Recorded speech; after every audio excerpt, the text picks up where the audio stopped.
రోజు శనగపప్పు వడనైతే చేశానండి. కరకరలాడతాయి. టేస్ట్ మాత్రం చాలా బాగుంటుంది. స్కిప్ చేయకుండా ఈ వీడియోనైతే చూడండి. పిల్లలకి పెద్దోళ్ళకి ఇలా చేసి పెడితే ఇష్టంగా అయితే తింటారండి. సాయంత్రం పూట స్నాక్స్ కిందికి.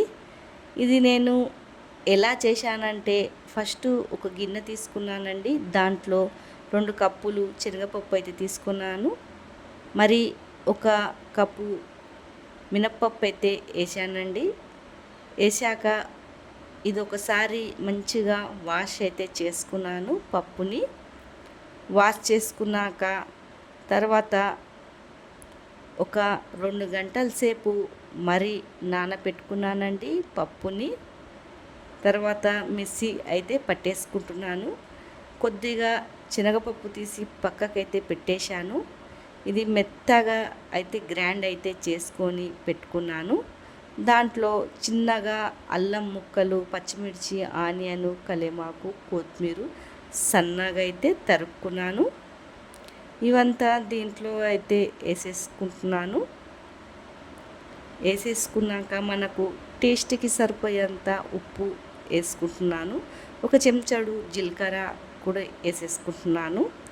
ఈ శనగపప్పు పక్కకు తీసి పెట్టాను కదా, దీంట్లోనే వేసేసుకుంటున్నాను.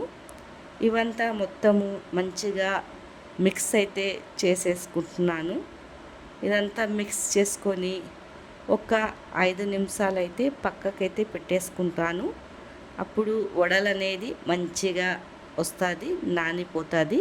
ఇవంతా ఒక ప్యాన్ తీసుకొని దాంట్లో ఆయిల్ అయితే వేసేసుకున్నాను. ఈ వడల్ని సన్నగా నూనెలో వేసేసుకోవాలా. సన్నగా చేయాలా. లావు చేస్తే లోపటైతే కుక్ కావు. ఇలా సన్నగా చేసుకొని వేసుకుంటే లోపటంతా కుకింగ్ అయితే బాగా అవుతుంది. సిమ్ము మంట మీదనే ఇవంతా ప్రాసెస్ అయితే చేయాలా.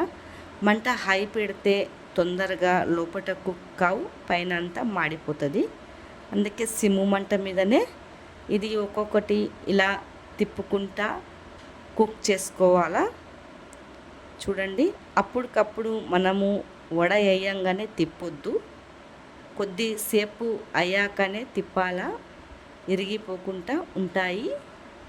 చాలా క్రిస్పీగా అయితే అవుతాయి ఇలా చేసుకుంటే. సన్న మంట మీదనే అంతా కాల్చుకోవాలా. ఇవంతా చూడండి, ఇలా మంచిగా ఒక్కొక్కటి తిప్పుకుంటా డీప్ ఫ్రై అయితే చేసేసుకోవాలా.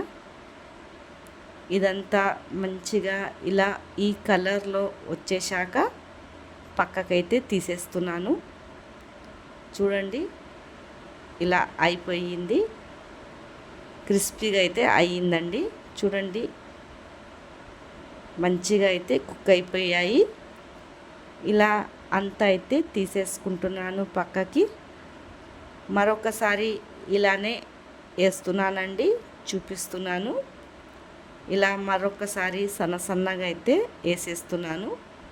లావుగా వేయనండి, ఇలా సన్నగా వేస్తే లోపట అంతా కుకింగ్ మంచిగా అవుతుంది. టేస్ట్ కూడా చాలా బాగుంటుంది. లోపట మనము ఆనియన్ గిట్లా మంచిగా ఉడికిపోతుంది.